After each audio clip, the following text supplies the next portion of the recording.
நாயகம் ஸல்லல்லாஹு அலைஹி வஸல்லம் அவர்கள் கூறுகிறார்கள், நான் சொர்க்கத்தில் ஒரு மனிதனை பார்த்தேன். அவன் அந்த சொர்க்கத்து இன்பங்களை எல்லாம் தவழ்ந்து அதாவது புரண்டு புரண்டு அனுபவிக்கிறான். அந்த சொர்க்கத்தை அவன் பார்த்துட்டு, நமக்கு ரப்பு சொர்க்கத்தை தந்துட்டான்னு சொல்லி புரண்டு புரண்டு அந்த சொர்க்கத்தை அவன் அனுபவிக்கிறான்.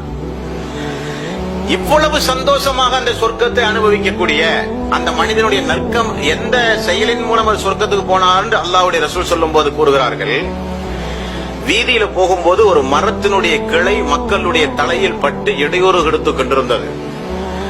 அந்த இடையூறுல அந்த கிளையை பிச்சு போட்டு மக்களுக்கு அந்த இடையூறுல இருந்து அவன் காப்பாத்தினான்.